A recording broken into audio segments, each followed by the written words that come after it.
नमस्कार, स्वागत है आप सभी का डीडी न्यूज में। आपके साथ समाचार लेकर हाजिर हूं मैं संध्या शर्मा। आइए बुलेटिन की शुरुआत करते हैं हेडलाइंस के साथ। प्रधानमंत्री नरेंद्र मोदी का आज इंडोनेशिया के ऐतिहासिक प्रम्बानन मंदिर का दौरा। इंडोनेशिया के सबसे बड़े हिंदू मंदिर परिसर की जीर्णोद्धार परियोजना का करेंगे संयुक्त उद्घाटन। अपनी यात्रा के दूसरे चरण में आज ऑस्ट्रेलिया जाएंगे पीएम मोदी। ऑस्ट्रेलियाई प्रधानमंत्री एंथनी अल्बनीज के निमंत्रण पर हो रही है ये यात्रा। दोनों देशों के बीच व्यापक रणनीतिक भागीदारी होगी और मजबूत।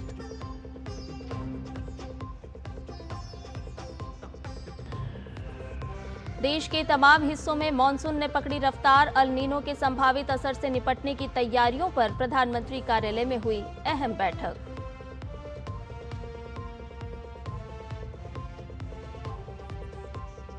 अमेरिका ने ईरान पर फिर शुरू किए हवाई हमले। कहा, हॉर्मुज स्ट्रेट में ईरान की ओर से कमर्शियल जहाजों पर हमलों का दिया जवाब। ईरान ने कहा, अमेरिका कर रहा है अंतरिम युद्ध विराम समझौते का उल्लंघन। क्रूड ऑयल की कीमतों में भी वृद्धि दर्ज।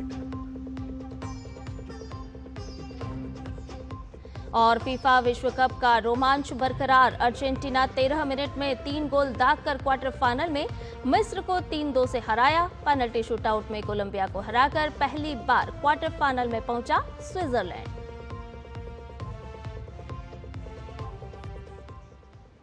और अब सभी खबरें विस्तार के साथ। प्रधानमंत्री नरेंद्र मोदी आज ऐतिहासिक प्रम्बानन मंदिर का दौरा करेंगे। उनके साथ इंडोनेशिया के राष्ट्रपति भी मौजूद रहेंगे। ये मंदिर यूनेस्को विश्व धरोहर स्थल है।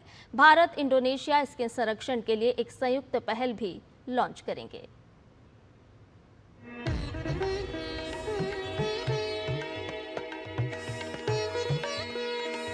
इन पत्थर की दीवारों और बारीक नक्काशियों में आस्था, इतिहास, संस्कृति और बेहतरीन वास्तुकला की कहानियां बिखरी हुई हैं। यह है प्रम्बानन मंदिर परिसर, जो इंडोनेशिया का सबसे बड़ा हिंदू मंदिर परिसर है।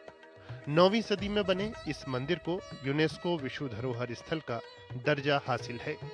प्रम्बानन का मुख्य परिसर हिंदू त्रिमूर्ति ब्रह्मा, विष्णु और शिव को समर्पित है। इसकी दीवारों पर रामायण के प्रसंगों को दर्शाती हुई सुंदर और बारीक नक्काशी देखने को मिलती है, जो भारत और इंडोनेशिया के बीच सदियों पुराने सांस्कृतिक संबंधों को दिखाती है। सदियों के भूकंप और समय के प्रभाव ने इन धरोहरों पर अपना असर छोड़ा है। यह इस बात की याद दिलाता है कि इस अनमोल सांस्कृतिक विरासत को आने वाली पीढ़ियों के लिए सुरक्षित रखने के लिए लगातार संरक्षण की जरूरत है। प्रधानमंत्री नरेंद्र मोदी की इंडोनेशिया यात्रा के दौरान दोनों देश प्रम्बानन मंदिर परिसर में संरक्षण कार्य पर सहयोग की पहल कर रहे हैं। राष्ट्रपति प्रभुओं के साथ मुझे योग्याकार्ता में प्रम्बानन मंदिर के कंजर्वेशन प्रोजेक्ट को लॉन्च करने का सौभाग्य मिलेगा। 1000 वर्ष से भी अधिक पुराना प्रम्बानन मंदिर भारत और इंडोनेशिया की साझा सांस्कृतिक विरासत का प्रतीक है। ये केवल एक प्राचीन स्मारक को संरक्षित करने की दिशा में उठाया गया कदम नहीं, बल्कि दोनों देशों की साझा प्रतिबद्धता को दिखाता है। प्रतिबद्धता ऐसी सांस्कृतिक विरासत की रक्षा करने की जो लोगों को आपस में जोड़े हुए है। समय बदला, सदियां बीत गई, पर रामायण की यह कथा प्रम्बानन की दीवारों पर आज भी जीवंत है। यही इस परिसर को भारत और इंडोनेशिया के साझा सांस्कृतिक संबंधों का एक अनूठा प्रतीक बनाती है। कैमरा पर्सन कुलदीप और आशीष के साथ Siddharth Bhardwaj, DD News, Indonesia. प्रधानमंत्री नरेंद्र मोदी की इंडोनेशिया यात्रा को लेकर वहां खास उत्साह देखा जा रहा है। आज प्रधानमंत्री इंडोनेशिया के ऐतिहासिक प्रम्बानन मंदिर का दौरा करेंगे और इसे लेकर इंडोनेशिया के पर्यटन मंत्री ने कहा है कि ये दौरा दोनों देशों के पर्यटन संबंधों को और मजबूत करेगा। उन्होंने उम्मीद जताई कि प्रधानमंत्री मोदी की यात्रा से इंडोनेशिया, खासकर योग्याकर्ता और प्रम्बानन मंदिर की पहचान भारतीय पर्यटकों के बीच और भी बढ़ेगी। I'm excited that Prime Minister Modi is in Indonesia to visit in the President of Indonesia, and also he's going to visit Prambanan Temple tomorrow, and we will be there tomorrow to accompany the Prime Minister and the President. Indonesia and India has an MOU in tourism since 2000, and this visit is very special. I think it will boost the visibility of Indonesia and Yogyakarta, Prambanan to the Indian community or visitors, and I think this moment is very important for us. ऐतिहासिक Prambanan मंदिर की विशेषताओं पर अगर नजर डालें तो Indonesia में सबसे बड़ा ये हिंदू मंदिर है। साथ ही साथ 9वीं सदी में इसका निर्माण शुरू हुआ था, तो अपने आप में इतिहास को समेटे हुए है प्रम्बानन मंदिर। 9वीं सदी में इसका निर्माण हुआ और करीब 240 छोटे बड़े मंदिरों का समूह यहाँ पर देखने को मिलता है। मुख्य मंदिर लगभग 47 मीटर ऊंचा है और साथ ही साथ भगवान ब्रह्मा, विष्णु और शिव को ये मंदिर समर्पित है। दीवारों पर यहाँ पर बारीक बारीक नक्काशी के साथ दीवारों को तराशा गया है। रामायण के दर्शाए गए हैं प्रसंग, अलग अलग प्रसंग यहाँ पर दीवारों पर जो नक्काशी है उसके माध्यम से देखने को मिलते हैं। वास्तुकला का एक अद्भुत नमूना अपने आप में पेश करता है प्रम्बानन मंदिर। और यूनेस्को की अगर बात करें तो यूनेस्को ने विश्व धरोहर स्थल इसे घोषित किया है। प्राकृतिक आपदाओं में कई बार क्षतिग्रस्त हुआ, लेकिन आज भी हम देख रहे हैं कि किस तरह से अपने पूर्ण वैभव के साथ प्रम्बानन मंदिर स्थापित है। प्रधानमंत्री नरेंद्र मोदी के नेतृत्व में दक्षिण पूर्व एशिया में बसे 10 आसियान देशों के साथ भारत के संबंधों में नई ऊर्जा आई है। और इसी कड़ी में प्रधानमंत्री की इंडोनेशिया की 3 दिवसीय यात्रा से भी दोनों देशों के रिश्तों में सहयोग के नए रास्ते खुले हैं। आखिर क्यों है भारत और आसियान देशों के संबंध इतने खास, देखिए इस रिपोर्ट के जरिए।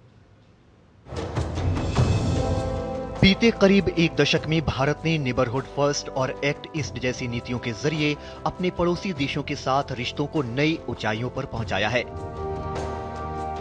साथ ही प्रधानमंत्री नरेंद्र मोदी के नेतृत्व में भारत के करीबी पड़ोसी राष्ट्रों के अलावा आसियान सेंट्रलिटी जैसी पहल से दक्षिण पूर्व एशिया में बसे 10 आसियान देशों के साथ भी भारत का सहयोग लगातार मजबूत हुआ है। इसी कड़ी में प्रधानमंत्री मोदी की इंडोनेशिया की 3 दिवसीय यात्रा भी बेहद अहम साबित हो रही है। प्रधानमंत्री के इस दौरे से दोनों देशों के संबंधों को नई मजबूती मिली है।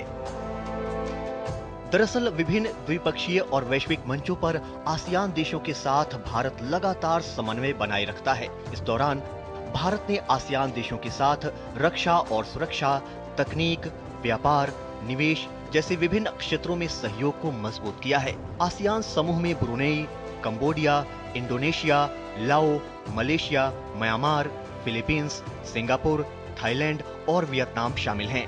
भारत ने 1992 में आसियान के साथ सेक्टोरल डायलॉग पार्टनर के रूप में जुड़ना शुरू किया था, जिसे वर्ष 2002 में शिखर सम्मेलन के स्तर पर अपग्रेड किया गया।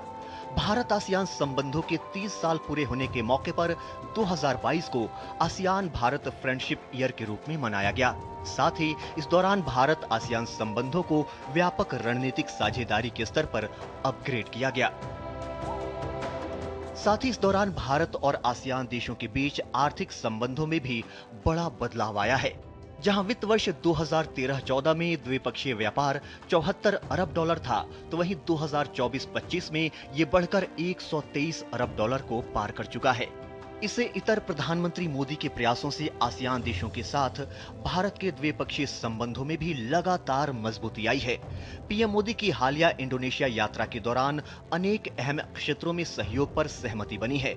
इस दौरान सप्लाई चेन, डिजिटल तकनीक, कृषि, संस्कृति, शिक्षा और समुद्री सुरक्षा के क्षेत्र में सहयोग के अलावा रक्षा क्षेत्र में भारत के स्वदेशी विनिर्माण की गुणवत्ता पर भी मुहर लगी है।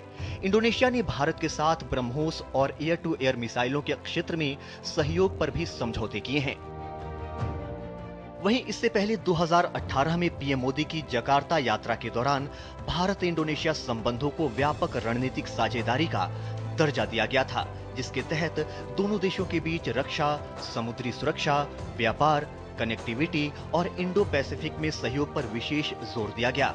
वहीं जनवरी 2025 में इंडोनेशिया के राष्ट्रपति प्रबोवो सुबियांतो को गणतंत्र दिवस समारोह में मुख्य अतिथि के रूप में आमंत्रित किया गया, जो दोनों देशों के बीच साझा प्रतिबद्धता का सटीक प्रतीक है।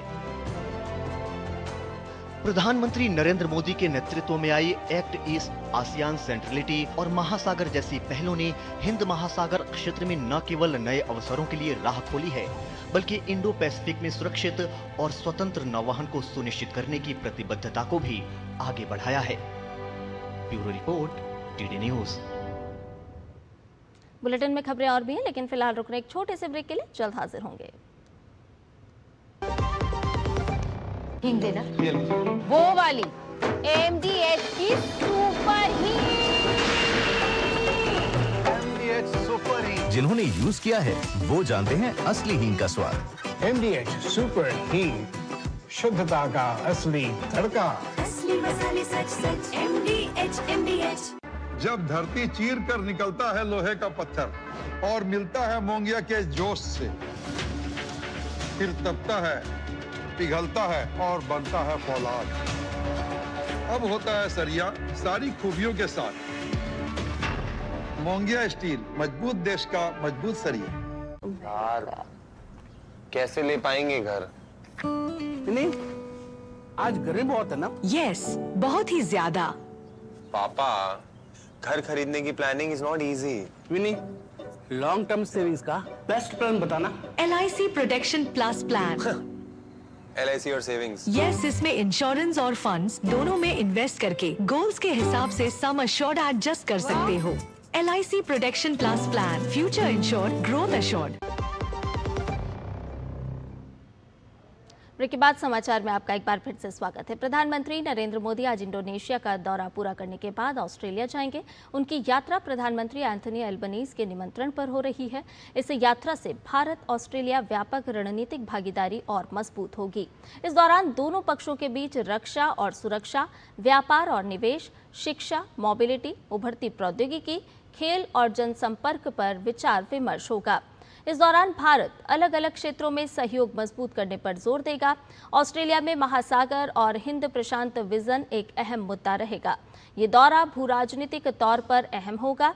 ये दो क्वाड साझेदारों के बीच संबंधों को और मजबूत करेगा, जो हिंद प्रशांत में बड़ी भूमिका निभा रहे हैं और लोगों और देशों, खासकर छोटे आइलैंड डेवलपिंग स्टेट्स के लिए नए मौके और खुशहाली लाएगा। तय प्रोटोकॉल से हटकर ऑस्ट्रेलिया की गवर्नर जनरल सैम मोसेनेसी पीएम मोदी से मिलने के लिए मेलबर्न जाएंगी, जो हमारे आपसी संबंधों की परिपक्वता को दर्शाता है। पीएम CEO फोरम को संबोधित करेंगे। इससे आर्थिक संबंधों को काफी बढ़ावा मिलेगा। 2026 भारत ऑस्ट्रेलिया CEO फोरम बढ़ते आर्थिक संबंधों को आगे बढ़ाएगा और सभी क्षेत्रों में व्यापार और निवेश में ऑस्ट्रेलिया भारत सहयोग को लागू करने में मदद भी करेगा। ऑस्ट्रेलिया नई शिक्षा नीति के तहत मुख्य साझेदार है। फ्रेंड्स यूनिवर्सिटी भारत में कैंपस खोलने की मंजूरी पाने वाली सबसे नई ऑस्ट्रेलियाई यूनिवर्सिटी बन गई है। इसके साथ ही 8 ऑस्ट्रेलियाई यूनिवर्सिटी को अब पूरे भारत में कैंपस खोलने की मंजूरी मिल गई है। पीएम एक बड़े सामुदायिक कार्यक्रम को भी संबोधित करेंगे।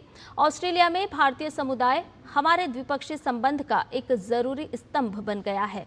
अब सभी ऑस्ट्रेलियाई लोगों में भारतीय मूल के लोग लगभग 1 मिलियन है। भारतीय समुदाय ऑस्ट्रेलिया का सबसे तेजी से बढ़ता हुआ बड़ा डायस्पोरा समुदाय है। तो आइए भारत और ऑस्ट्रेलिया के मजबूत संबंधों पर एक नजर डाल लेते हैं। दरअसल दशकों पुराना भारत और ऑस्ट्रेलिया का ये रिश्ता है, जो कि प्रधानमंत्री नरेंद्र मोदी की यात्रा के बाद और भी प्रगाढ़ होता हुआ नजर आएगा। 2020 की अगर हम बात करें तो बायलैटरल रिश्ते हैं स्ट्रेटेजिक पार्टनरशिप में अपग्रेड हुआ है। साथ ही साथ दोनों देशों के बीच कॉम्प्रिहेंसिव स्ट्रेटेजिक पार्टनरशिप भी है। और इसी साल की अगर हम बात करें तो CSP के 6 साल पूरे हुए हैं। दोनों देशों के बीच हर साल शिखर बैठक का आयोजन भी होता है।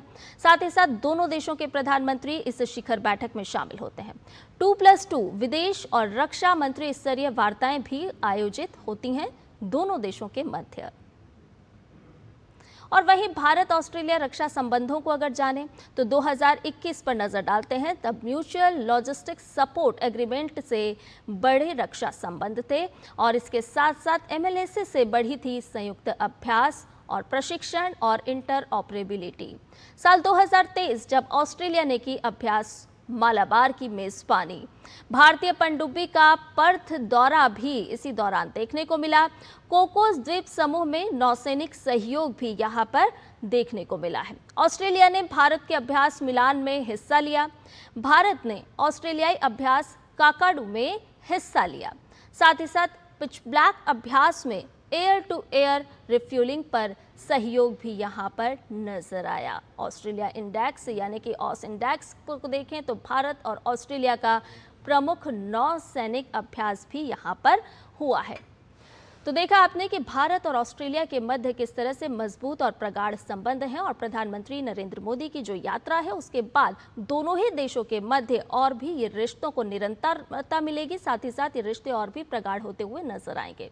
आइए अगली खबर का रुख करते हैं। प्रवर्तन निदेशालय के इलाहाबाद जोनल ऑफिस ने आज मनी लॉन्ड्रिंग रोकथाम अधिनियम 2002 के तहत झांसी और लखनऊ में कई जगहों पर तलाशी अभियान चलाया। ये कार्रवाई झांसी की गरौठा विधानसभा सीट के पूर्व विधायक दीप नारायण सिंह यादव और उनके सहयोगियों के खिलाफ चल रही जांच के सिलसिले में की गई। ये जांच ईडी की ओर से दर्ज ECIR पर आधारित है, जो उत्तर प्रदेश विजिलेंस एस्टेब्लिशमेंट की FIR के आधार पर की गई है। FIR में पूर्व विधायक पर आय से अधिक संपत्ति रखने का आरोप है। शुरुआती जांच से पता चला है कि रियल एस्टेट, कंस्ट्रक्शन और अन्य व्यवसायों में लगी कंपनियों और LLP के नेटवर्क के जरिए अपराध से कमाई गई और उसका शोधन किया गया। इस मामले में PMLA के तहत कई शेड्यूल ऑफेंस, 23 से अधिक FIR के आरोप भी शामिल हैं। शुरुआती जांच में IPC, UP गैंगस्टर एक्ट, गुंडा एक्ट आदि के तहत धोखाधड़ी, जालसाजी, जबरन वसूली, हत्या की कोशिश, डकैती जैसे लगभग 60 अपराध भी सामने आए हैं। आरोपी, उनके परिवार के सदस्यों और उनसे जुड़ी संस्थाओं, व्यक्तियों के घरों और व्यावसायिक ठिकानों पर तलाशी अभियान चलाया जा रहा है। राम मंदिर चढ़ावा घोटाला मामले में 3 आरोपियों की पुलिस रिमांड शुरू हो गई है। अदालत के आदेश के बाद पुलिस आरोपी अनुकल्प मिश्रा, लवकुश मिश्रा और करुणेश पांडे को जेल से निकालकर पुलिस लाइन ले गई। यहां तीनों आरोपियों का मेडिकल चेकअप हुआ। इसके बाद आरोपियों की निशानदेही पर पुलिस कैश और आभूषणों की बरामदगी की कोशिश करेगी। बताया जा रहा है कि जेल में पूछताछ के दौरान तीनों आरोपियों ने पुलिस को कुछ अहम सुराग दिए थे।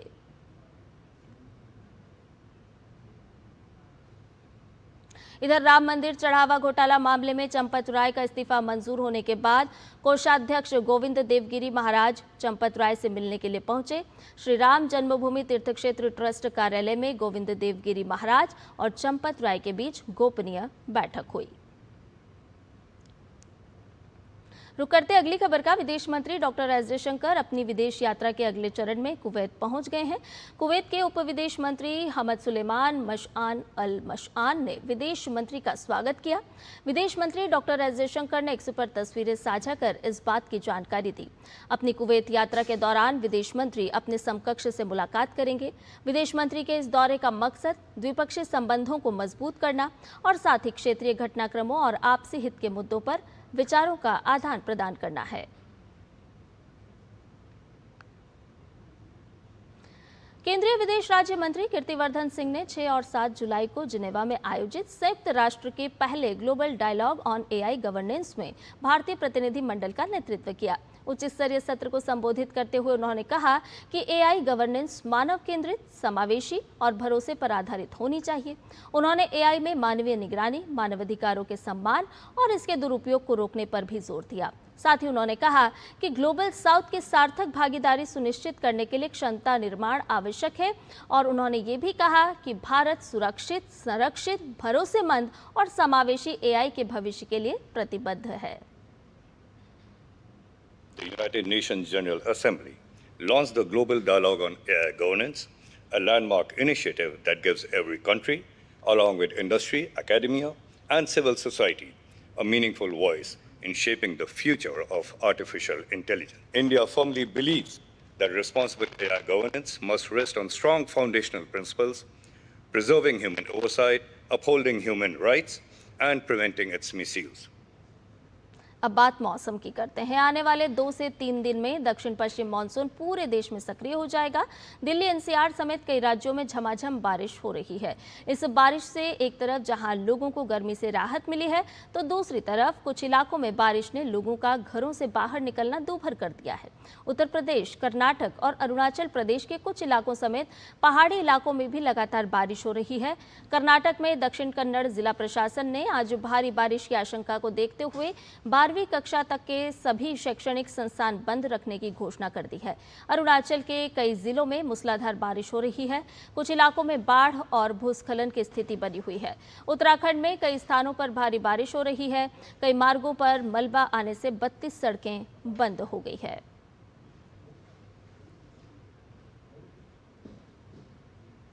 वहीं मौसम विभाग ने अगले 5 दिन के लिए महाराष्ट्र के मौसम का अनुमान जारी किया है। राज्य के अलग अलग हिस्सों में गरज चमक के साथ तूफानी बारिश की चेतावनी दी गई है। मौसम विभाग ने आज के लिए पालघर, नासिक घाट, रायगढ़, रत्नागिरी, कोल्हापुर घाट, बुल्ढाना, अकोला, अमरावती और वर्धा में येलो अलर्ट और पुणे घाट, सतारा घाट इलाकों के लिए बारिश का ऑरेंज अलर्ट जारी किया है।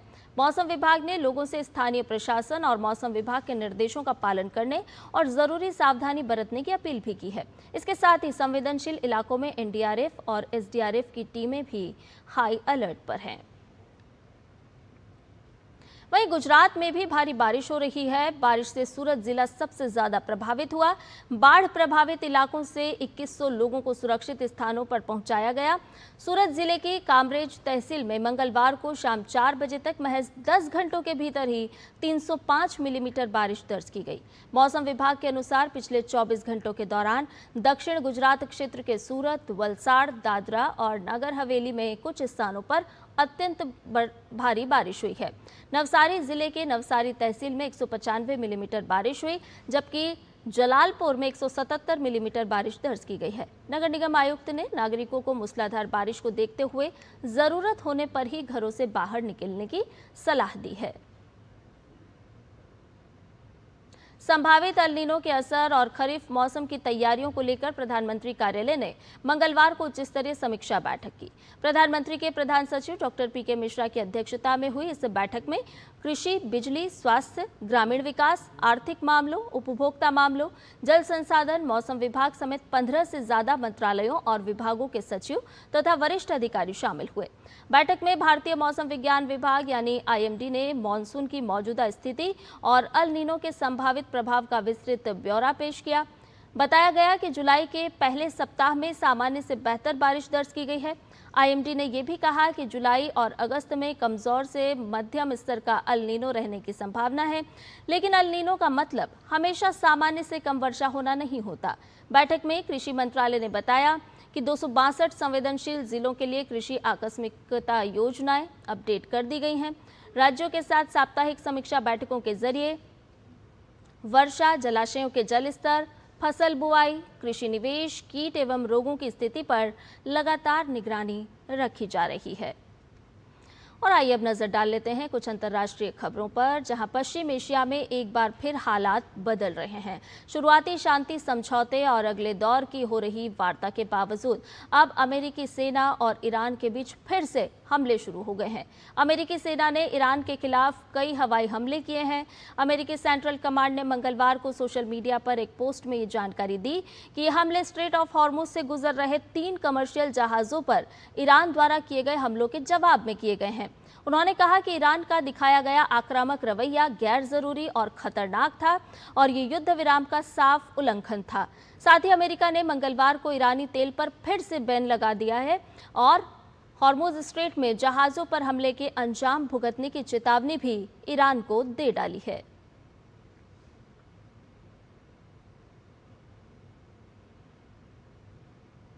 और वहीं ईरान पर अमेरिकी हमलों की पुष्टि खुद ईरान ने भी कर दी है। ईरानी मीडिया ने केशम द्वीप पर 6 धमाके, सिरिक शहर में 7 धमाके और बंदर अब्बास के बड़े बंदरगाह शहर में भी कई धमाकों की आवाज सुनाई देने की बात कही है। वहीं ईरान ने अमेरिका द्वारा लगाए तेल बैन का भी विरोध किया है। ईरान का कहना है कि अमेरिका ने तेल बैन को फिर से लगाकर अंतरिम युद्ध विराम समझौते का उल्लंघन किया। मंत्रालय ने साफ कहा कि ईरान अपने हितों और राष्ट्रीय सुरक्षा की रक्षा के लिए जो भी जरूरी समझेगा वो करेगा। वहीं पश्चिमी एशिया में फिर से बढ़े इस तनाव के बाद क्रूड ऑयल की कीमतों में लगभग 2.5% की वृद्धि हुई है।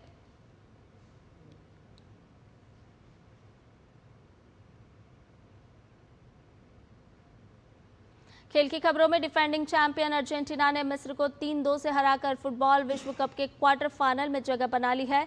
अटलांटा स्टेडियम में खेले गए मुकाबले में अर्जेंटीना 78वें मिनट तक 2-0 से पीछे थी। इसके बाद रोमेरो, मेसी और फर्नांडिस ने 13 मिनट में 3 गोल कर टीम को जीत दिला दी। लियोनेल मेसी ने इस टूर्नामेंट में 8वां गोल किया। वो सबसे ज्यादा गोल के साथ गोल्डन बूट की रेस में पहले स्थान पर पहुंच गए हैं। उन्होंने फीफा विश्व कप के लगातार 9वें मैच में गोल किया। जीत के बाद मेसी मैदान पर ही फूट फूट कर रोने लगे। ये उनकी भावुकता थी। अब क्वार्टर फाइनल में अर्जेंटीना का मुकाबला स्विट्जरलैंड से होगा। फीफा विश्व कप के प्री क्वार्टर फाइनल मुकाबले में स्विट्जरलैंड ने कोलंबिया को पेनल्टी शूटआउट में 4-3 से हराकर 1954 के बाद पहली बार क्वार्टर फाइनल में जगह बना ली। स्विट्जरलैंड ने अपने विश्व कप इतिहास में चौथी बार क्वार्टर फाइनल में प्रवेश किया है। टीम ने अब तक 13 विश्व कप खेले हैं। 21वीं सदी में स्विस टीम लगातार 4 संस्करणों में अंतिम 16 तक पहुंची थी, जिनमें पिछले 3 विश्व कप भी शामिल हैं। लेकिन इस बार उसने उस बाधा को पार करते हुए अंतिम 8 में जगह बनाई। स्विट्जरलैंड का क्वार्टर फाइनल सामना मौजूदा चैंपियन अर्जेंटीना से होगा। और समाचार में फिलहाल के लिए इतना ही। मुझे दीजिए इजाजत। नमस्कार।